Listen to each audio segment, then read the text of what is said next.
The parliamentary elections were won by a centre-right coalition composed of three parties: the Brothers of Italy, the Northern League and Forza Italia. Giorgia Meloni is to be Prime Minister. She will be the first woman to hold this position in the history of Italy. Quindi è importante. It is important to understand that if we are called to lead our country, we will do it for everyone. We will do it for all Italians. We will unite the whole nation. We will emphasise what unites us, not what divides us. Lo faremo per tutti gli italiani, lo faremo. The partial election results show that the centre-right bloc obtained 43% of the votes. The second place was taken by the centre-left, which could count on the support of 26%. 15% was won by the Five Star Movement. Just yesterday night, Matteo Salvini, president of the Northern League, thanked voters for the votes cast. The centre-right has a clear advantage in both the Chamber of Deputies and the Senate. It's going to be a long night, but I want to thank you now. The centre-left Democratic Party, which has co-ruled Italy since 2019, is going into opposition. We will be a tough opposition, an uncompromising opposition. We are strong and able to oppose. We have done this before, and we will do it again. Turnout in yesterday's election was 64%. This means that compared to 2018, it has decreased by 10 percentage points. Meloni has to prove that she can live up to the role, and she has to prove that she can represent all Italians, both those who vote for right-wing parties, but especially those who did not vote for the right-wing parties. If she succeeds, then she will be consecrated as a leader. Otherwise, she will be a disappointment. I don't follow her much, honestly, but I prefer the coalition that her party is part of.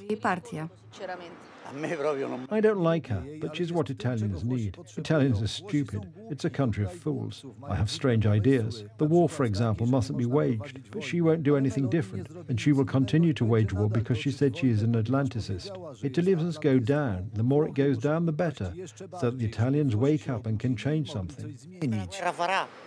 I'm not happy, and I didn't vote for her, but this is what democracy is like. Giorgia Meloni based her campaign on such philosophical foundations as God, the fatherland and the family. Migration issues and the promise to cut taxes were also important elements. This is a conservative, traditionalist, pro-Atlantic party at the same time, and it doesn't have those softening elements when it comes to policy toward Putin. According to experts, the victory of the right in Italy may result in deepening cooperation on the Warsaw-Rome axis. I, for one, think that one of the first countries Giorgia Meloni will visit is Poland, and I hope I will be there. In the opinion of Law and Justice MEP Bogdan Johnsa, Europe is at a crisis from which only the rule of the right can lead us out. We can see that the great project called the European Union, which is currently in the hands of the Liberals and the European left, is bankrupting, while rapid economic recovery and energy reforms are needed. On the other hand, MEP Marek Balt believes that from the Polish perspective, the most important thing will be for the government in Rome to maintain the pro-Ukrainian regime. I would like to see Italy's new governing coalition support the sanctions process against Russia and cooperate with Poland when it comes to supplying arms to Ukraine. Last week, the public commented extensively on the words of the President of the European Commission, Ursula von der Leyen, who clearly pointed to Brussels' preferred election result in Italy. We'll see. Polski rząd nie chce zmieniać prawa w sposób, jaki zapisaliśmy w naszej umowie w kwestii przywrócenia niezależności sądownictwa. I dlatego nie możemy i nie wypłacimy żadnych pieniędzy. Zobaczymy, jaki będzie wynik wyborów we Włoszech. Jeśli sprawy pójdą w trudnym kierunku, mamy narzędzia, tak jak w przypadku Węgier i Polski.